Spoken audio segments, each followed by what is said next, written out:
하루를 살아가는 아침 묵상 8월 19일 오늘의 본문 말씀은 예레미야 31장 31절부터 34절까지입니다.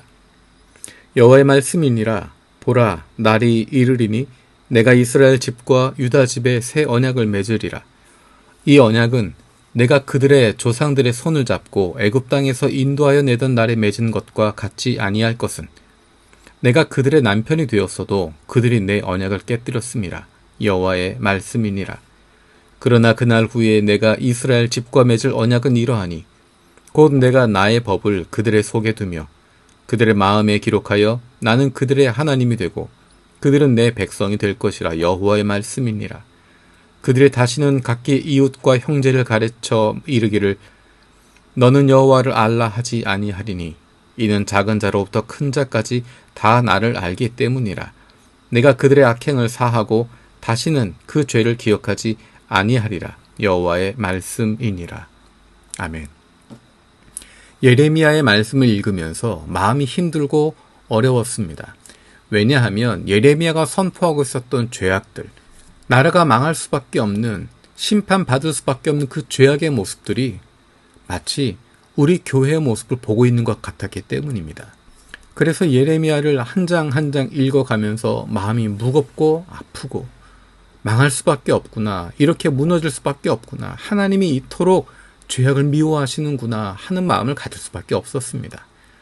그런데 놀라운 것은 예레미야 30장, 31장의 내용을 읽으며 그 느낌이 완전히 달라지게 되었습니다. 하나님이 살아계시구나, 하나님께서 회복시키시는구나, 하나님께서 새롭게 하시는구나. 사실은 예레미야 30장, 31장의 이런 긍정적인 내용들, 회복의 메시지들은 앞에 나와 있는 내용들을 모르면 그렇게 크게 와닿지 않을 수 있습니다. 늘 이야기하는 것처럼 복받는다, 늘 들었던 것처럼 새롭게 하신다, 회복하신다, 고치신다, 그 이야기만 들었었는데 앞에 있었던 29장까지의 그 비참한 내용들, 그 죄악된 내용들, 아무런 희망도 없고 무너질 수밖에 없는 이스라엘 예루살렘의 모습들을 보고 그것을 심판하시는 하나님의 모습을 보고 나니 30장, 31장에 있는 내용이 전혀 다르게 새롭게 다가오게 되었습니다. 그리고 이 말씀이 한국교회, 그리고 세계교회의 희망임을 다시 한번 발견하게 됩니다. 지금 우리의 마음을 무겁게 하는 수많은 사건과 일들이 있습니다. 예수님을 알지 못하는 세상의 일들이 아니라 하나님을 안다고 이야기하고 예수님을 섬긴다고 이야기하는, 주님과 함께한다고 하는 교회 안에서 일어나고 있는, 그리고 예수 믿는다고 하는 사람들을 통해서 일어나고 있는 수많은 일들을 보면서 마음이 무겁고 답답하고 힘듭니다. 정말 앞으로 소망이 없는가라는 마음을 가질 수밖에 없습니다. 그렇게 이스라엘은 멸망하게 되고 파괴되어 버렸습니다. 그런데 하나님께서 새로운 언약을 세워주십니다. 이스라엘 백성들이 하나님이 세우신 언약, 출애굽 이후에 세웠던 그 언약을 깨뜨렸음에도 불구하고 다시 그들과 언약을 맺으셔서 나는 그들의 하나님이 되고 그들은 내 백성이 될 것이라 말씀하십니다. 그들 가운데 하나님의 마음을 주셔서 그들 속에 하나님의 법을 두고 그들의 마음에 기록하셔서 그들이 하나님의 백성이 되게 하신다. 그리고 34절에 나오는 것처럼 다른 사람들을 가리켜서 이웃과 형제를 가리켜 여호와를 알라 할 필요가 없다. 모두가 여호와를 섬기기 때문이다. 그분을 알기 때문이다. 라고 이야기하고 있습니다. 특별히 34절의 이 고백은 여러 선지자들을 통해서 선포되는 내용입니다. 모두가 여호와를 알고 있다. 모두가 하나님을 알고 있다. 모두가 그 마음을 품고 살아가고 있다. 예수님께서 우리에게 성령을 부어주심으로, 성령을 우리 안에 부어주심으로 말미암아 하나님의 마음을 품게 하셨고 하나님의 법이 우리 안에 새겨져서 그 말씀대로 살아갈 수 있는 마음과 힘을, 능력을 얻게 해주셨습니다.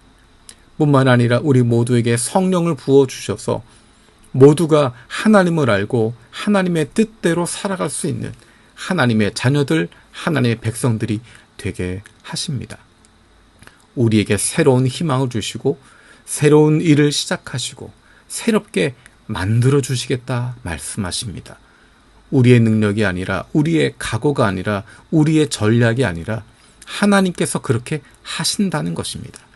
왜냐하면 하나님께서 간절히 원하시기 때문입니다. 하나님께서는 그의 사람들을 새롭게 하기를 원하십니다. 하나님께서는 교회를 새롭게 하기를 원하십니다. 그래서 그동안 감추어 있었던 더러운 것들이 다 드러나게 하시고 그것들을 심판하시고 우리를 새롭게 만들어 주시는 것입니다. 아프지만, 고통스럽지만 이 가운데 하나님께서 하실 일들을 기대합니다. 하나님의 마음을 품고 기도하길 원합니다. 교회를 위해서, 이 나라를 위해서 안타까움으로 통곡하는 마음으로 기도하지만 뿐만 아니라 우리보다 교회를 새롭게 하시고 이 나라를 새롭게 하실 하나님을 소망하는 마음을 가지고 기도할 수 있기를 원합니다. 하나님께서 새롭게 하실 줄로 믿습니다. 왜냐하면 그분이 우리의 하나님이시기 때문입니다. 살아계신 하나님 감사드립니다. 예레미야를 통해 주신 말씀을 다시 한번 기억합니다. 하나님, 우리를 새롭게 하여 주옵소서. 우리의 더러운 것들, 잘못된 것들 다 드러나게 하시고 그것들을 심판하여 주시고 이제는 예수 그리스도 안에서 주님의 말씀 가운데 새로운 존재로 일어나게 하여 주시고 주님과의 새로운 관계가 펼쳐지게 하여 주옵소서. 우리를 새롭게 하시고 우리의 하나님이 되어 주시옵소서. 감사드리고 예수님의 이름으로 기도드립니다. 아멘.